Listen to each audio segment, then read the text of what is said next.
Hello, welcome back to your Big Creative Life podcast. Thanks for being here. Before we get into the content for this week's episode, which is about book coaching, I wanted to announce that I've switched something with my social media, and I wanted to give you all a heads up on the podcast because I don't think I've mentioned it in previous episodes lately. I have been in this weird place with social media where I've been debating with myself for months about how to handle author content. I do not have a book deal. I don't have any news there for you. I'm hoping soon I will, but I just am thinking about this book that I've written going on submission, and even if nothing happens, I'm committed to publishing this book. Even if I don't get a traditional publishing book deal, this is the year I at least have plans for a published book. I cannot keep going on submission and just things falling through. I can't keep doing it. So anyways, I was thinking about how to handle author content on my page because so many people follow me for writing tips, for writing content, because I'm a book editor. This is what I talk about. This is my niche. I'm not an author. That's not why they followed me. And a lot of people are not interested in reading thrillers, which is what I write. And so I've been thinking about how to handle it. And initially I was telling myself, just get over it, post on the same account. It's fine. There's definitely overlap between those two things, but I'm trying to adjust the video and I can't. I'll just fix it later. The angle was weird. And I don't know. I am feeling all this resistance, and I just decided, you know what?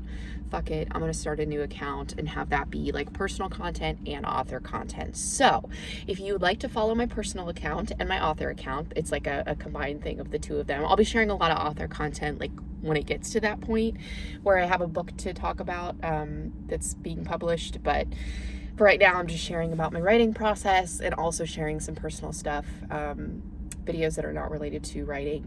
So that is at the Katie Wolf, which if you have been following me for a while, you remember was my old handle. I just kept it because I don't know. I just have been in a weird place with social media thinking about how I want to handle this transition. So personal account, author account is the Katie Wolf.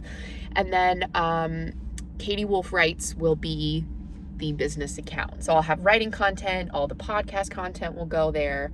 So you can still get all of that information and that content on the main account. Nothing's changing there. But yeah, I just wanted to throw that out there. So it's the Katie Wolf on Instagram and TikTok.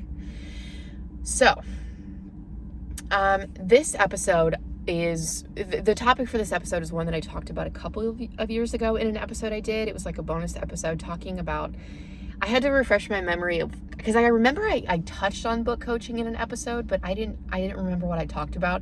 And I didn't go back and listen to that episode, but I did look at the title and it was something about scammers in the book world. So I clearly was talking about some kind of book coach. I don't know, maybe not a book coach who was a scammer, but I can think of two people in particular that I might have been talking about on that episode. But it came out a few years ago and it wasn't really a deep dive into book coaching. So I wanted to just do an episode on that. It's not, maybe you're encountering the term book coach for the first time, or you've heard it, you're not really sure what that means. So I want to dive into that and talk about the role of a book coach and how I see it anyways, because every book coach, every person who does this might have a slightly different answer or slightly different way that they work with people. I will say that my own experience with it, I really don't like the word coach, because I feel like it has some sleazy connotations, but it's just the best word to use that people kind of know. I've seen people use the term mentor, book mentor or book doula. I even saw someone call themselves a book doula because they help people birth their books into the world. And there are all these terms that I could use, but it just, I don't know. I didn't want to get too out there with it. So book coach it's what stuck. I did not start offering book coaching as a service in my business right away. This is something that I added on. When I first started editing, it was a side hustle, and I started on Fiverr working with clients. I did copy editing and manuscript evaluation, which is my form of a developmental edit. And I had always thought of coaching because I'd done a little bit of coaching before when I had a different kind of business, and was well, maybe I could add that in, but I wanted to gain some experience as an editor first. I just didn't feel confident that I would be able to really help people without the editing experience. And I was aware of some people who offered book coaching but didn't offer editing services. And that's perfectly fine that they do that, as long as they have experience working with people and know what they're talking about and know how to support them. But I just felt like, for me, if I was going to collaborate with people and like consult and give them feedback, I wanted it to be in a more editorial capacity versus just cheering them on or supporting them in the process of writing a book. Because yes, that's important, but I don't know. I felt like that would be valuable, is having the editorial feedback for people. So, I didn't start off offering it, and I had a lot of imposter syndrome when I first started coaching, because it felt like it was just a new service for me. It felt like a different way of working with people. I was in a group, like, I paid for this course that was for business owners, for like women business owners specifically, who have online businesses, and to help them scale their businesses and do the marketing and like talking about like positioning and offers and all this stuff. It was just tons of advice for like growing an online business. And there was someone in that group who was a nonfiction book coach. And I'm not going to call her out specifically, but she was someone who had a business where she was a nonfiction book coach, but she had never written anything herself, and she had also had no experience as an editor. And I remember looking at her page. I looked at her website because I was doing some market research initially, trying to figure out like how other book coaches were positioning themselves, how I wanted to think about it, not to copy, but just to get inspiration and kind of see prices too. I wanted to see like, what should I be charging for this? So I was doing some market research, and I just remember thinking like, I want to steer clear of that. I don't know. And that's not to say that I think that book coaches or book editors also have to be writers. A lot are, but that's not necessarily an asset, like that you are a writer yourself. But in this case, I don't know, something about it just seems sort of odd to me. Like, why would you have a company where you're positioning yourself as a book coach, but you've never worked with authors in any capacity at all? So anyways, I wanted to just make sure like I had built up some experience for myself as an editor first. And then I created this 6-month program where I was basically helping people through the process of writing their book. And initially, when I had the first iteration of this 6-month program, it was a little bit too much that we were trying to accomplish in 6 months, because I would help people to write the first draft, help them meaning support them. I didn't actually write any of the book for them. But my first version of the 6-month program was just it was too much, because I would do an evaluation, I would review their rough draft, they would make changes, and then I would copy edit the book.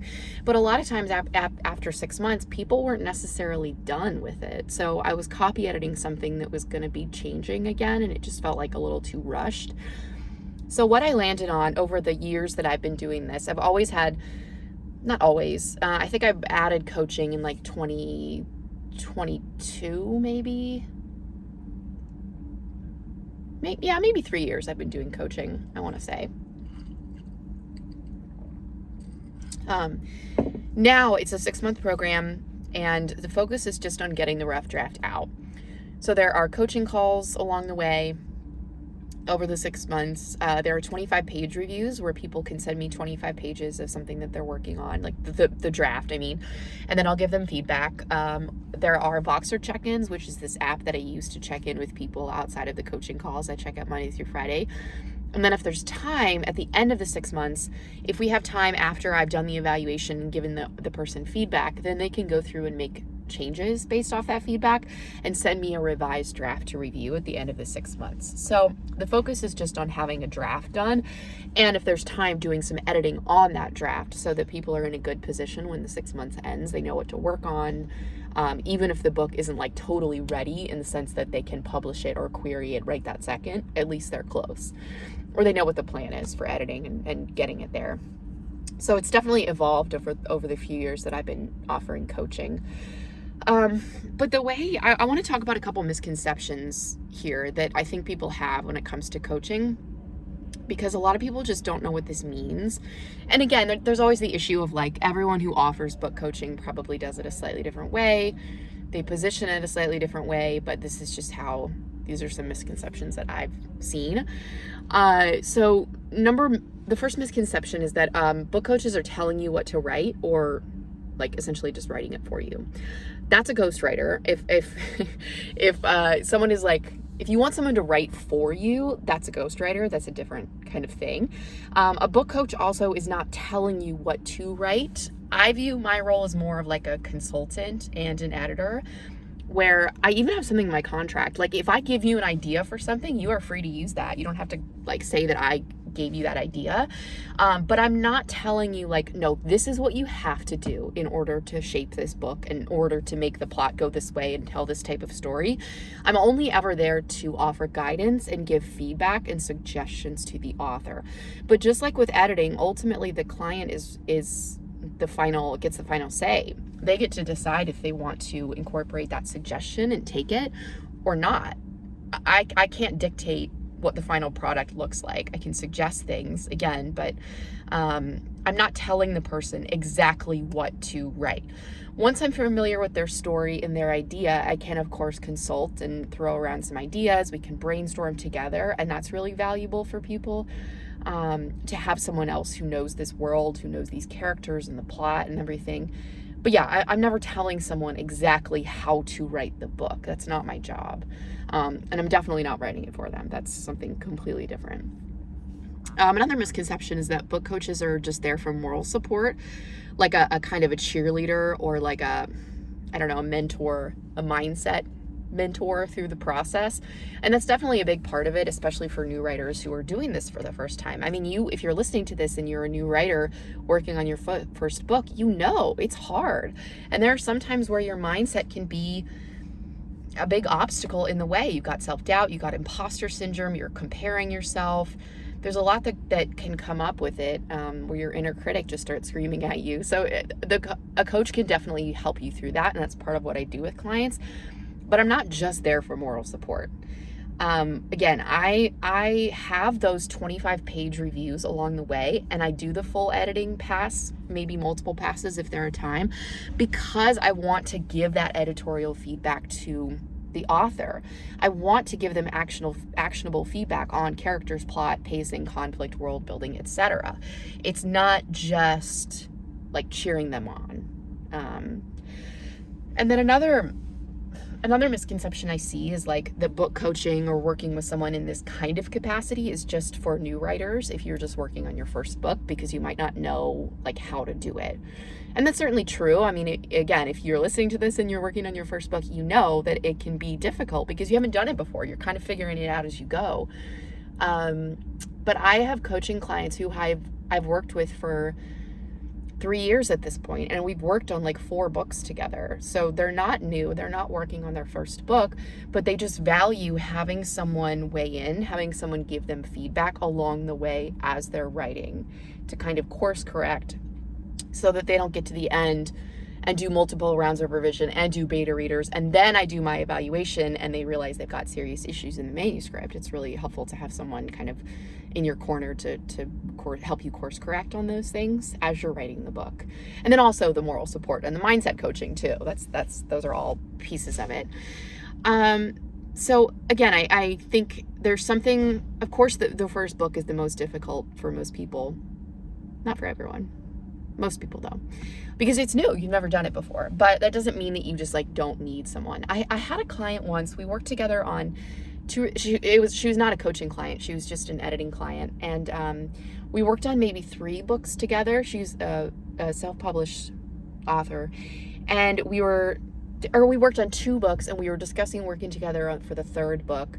And I asked if she wanted like the manuscript evaluation or what. And she's like, yeah, someday I'll probably get to the point where I don't need it, but I feel like I'm still learning and I could really use that. And I was like, oh, wait a second. No, even like very prolific authors still need people to weigh in on their books. It's not a matter of like, oh, once you write 4 books, you no longer need feedback from people, or you no longer need an editor.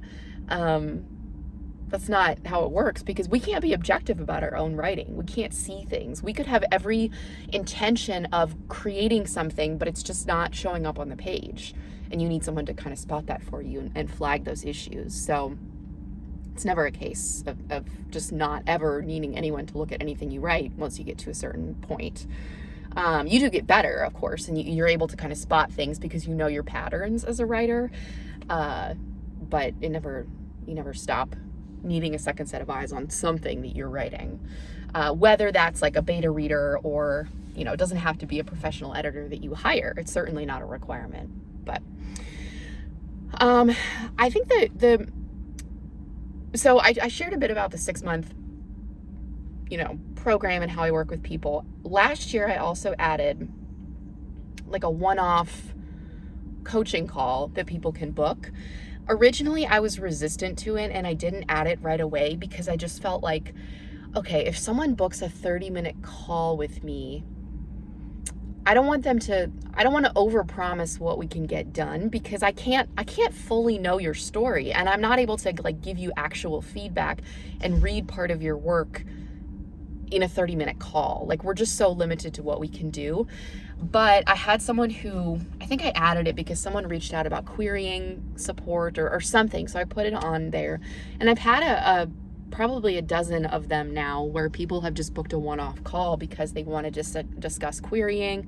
They need advice on something. I had someone recently who was like finishing her first draft, and she just needed some advice on genre and like how to approach her edits.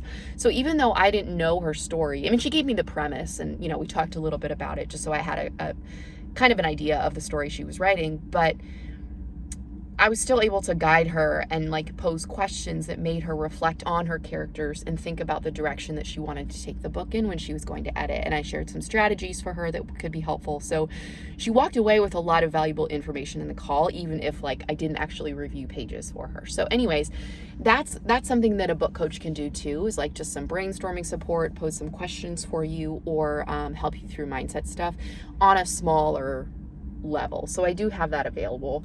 I don't advertise that much just because, I don't know, but I'm not sure why I don't advertise that much, I guess, more than the 6-month program. I guess the 6-month program just feels like that's really where I can help people, because like we get a chance to dive in and like you get feedback on your pages. But, that's an option too. And you'll see that with some book coaches where they have like an hour or a 30-minute session where you can just set up a Zoom call and discuss something. So it's a good option too. Like, I have ways that you can just ask me questions, like the Q&A podcast. We have a Q&A podcast episode that comes out the last Tuesday of every month. So you get an opportunity to ask a question about something related to writing or querying or business or whatever, social media, I don't know, anything. But if you want more support, if you want something that's more personalized, then coaching is an option. And I vaguely remember touching on this in the last episode about coaching from a couple years ago, but I want to just put this out there that if you come across, no book coach or editor for that matter should ever be offering a guarantee about anything. I'm not even sure why people do that, because I don't know how they would uphold it. I guess the point is that they can't uphold it. It's just like marketing stuff to try to like weasel. I don't know. You can't, there are no guarantees. Like, I don't have a guarantee in my coaching program. Like, oh, if you pay this much and you work with me for 6 months, you will get an agent. Or, oh, if you work with me for 6 months and we work on your book, you're going to achieve like this many book sales in your first few months as an indie author. There are so many things that are outside of our control as writers and authors, and with the algorithms, and it's just impossible to offer any sort of guarantee like that. I would never do that. So if you do see someone online doing that, be very wary and ask them about that policy, about that guarantee, because that to me is like a big red flag. Yeah, there are no guarantees. Also, like, we're not agents. Book coaches are not agents. We can't be like, oh yeah, this is definitely going to be able to be like sold and get a book deal. We can't know that for sure. Yeah, so I just say proceed with caution if you do see someone offering some kind of guarantee, because I don't know how they would ever be able to do that ethically. Unless they have some sort of insider something, they're paying someone. I don't know. I don't want to speculate about that too much, but yeah, so that's book coaching. And again, I really, to sum up, I really view my role as a book coach, even though I am saying that word so many times and I really hate it, but I really view it as like a book consultant. I'm like consulting on the story and advising you, and an editor. It's like a book editor / consultant / advisor, maybe a role. Again, yes, the cheerleading is important. Yes, the accountability is important. Like, that's another piece of it with the 6-month clients. Like, book coaches can offer that accountability for you to make sure that you're on top of things. If you have deadlines, if you just want to have deadlines set for you, they can definitely help with that. But it's not just the moral support and the accountability, it's more than that. So, yeah, my book coaching clients, I generally work with like no more than 4 people at a time, just because I want to make sure I have enough capacity for people. Yeah, 4 is probably max. And then also balancing that with editing clients. And how it works is like, it's always a 6-month commitment. And then as soon as someone finishes their 6 months, I mean, of course they have the option to renew and do another 6 months or add on another month or whatever. But once they're done, then I have an opening for someone new. So if you're interested in coaching and you want to get more information about it, I'll share the price too, just in case you're curious. It's $750 a month. So I do payment plans. Like, almost all of my coaching clients are on payment plans where it's $750 a month for 6 months.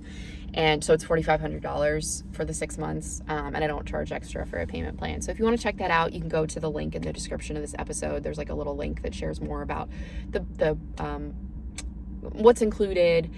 And then there's also, if you want my Stand store and you're interested in that, just the one-off coaching call, like a 30-minute call, you can book that as well, to chat with me about whatever you want to chat with me about. There's a little form where you can fill out like information about what you want to discuss on the call, just so I know ahead of time. But yeah, that's book coaching. I do have one opening. This episode will come out in June. I'm recording this at the very end of May, and as of right now, I have one opening in June. So just as a heads up, you can always go to the coaching page though. And once you click through, there's a little form that you'll fill out. If you're interested in working together, there's a form where you tell me about the book you want to write or have started writing. Some of my clients have already started writing their books when they work with me. And I will reach out to you. We'll set up a little Zoom call to chat about working together, and I can answer questions that you have, and then go from there if it seems like a good fit. So there's always, on that page, I'll always let you know what month like I'm booking for, and if I have any spots open. So like I said, I'll have one spot open in June. But yeah, so that's book coaching in a nutshell. Again, steer clear of anyone who has like weird kind of guarantees. I've talked already about steering clear of anyone, not in this episode, but in other places. Steering clear of people who make kinds of like who make promises or claims that just feel too good to be true. I see ads on Instagram because I've watched the ads and I've clicked through because I'm just in disbelief that this exists. And so then the algorithm thinks that I'm interested in it and it keeps showing me ads for this thing or stuff like this. It's like a querying course or class or something where it's like hack the agent's brain, trick them into offering you representation with this one weird trick in your query letter, which makes me want to just throw my computer against the wall, because that's not how querying works. There is no hack. You write a good query letter, you write a good book. That's what gets you an offer. Like, it's not, there is no one weird trick in your query letter that's going to manipulate an agent into offering you representation. That's not how it works. And anyone who is writing their marketing copy in that way is sleazy. And I will publicly say that until I'm blue in the face. I think that should be avoided at all costs. Anyways, that's a bit of a tangent because that's not really a book coach, but I just want to put that out there too while we're talking about what to avoid. There are also book coaches for nonfiction. That's definitely an area where, because a lot of people who are writing nonfiction, I mean, not always, sometimes it's like memoir authors or people who are writing, I don't know, different kinds of nonfiction books outside of this, but a lot of people who write nonfiction are like business people, or they have a platform already, they have an established brand, they want to share something educational, it's self-help, so there's some outcome that they're hoping to have from the book, and they just hire someone to help them through the process, because they're not, most of the time, these people who are writing these kinds of books, nonfiction authors, they don't come at this from a writing background. They come at it from some other kind of background, and so they need guidance. And the process, the other benefit of having a book coach for nonfiction is the process is different if you're trying to query. If you're trying to query nonfiction, you need a proposal. So you have to write this document that basically outlines what the book is going to be, gives the agent a sample of what the book will include, and then you pitch that. Query that. So the process just works differently for nonfiction. That's not something I do. I don't know much about nonfiction, so I don't have the ability to help people. I'm just fiction. I just work with fiction authors. But that exists too. There are book coaches for nonfiction. So that's something you can look into if you are ever wanting to write a nonfiction book. All right. I hope this was helpful. If you have any additional questions about book coaching or how it works, feel free to email me, hello@katiewolf.com, or you can always send me a DM on Instagram @KatieWolfWrites.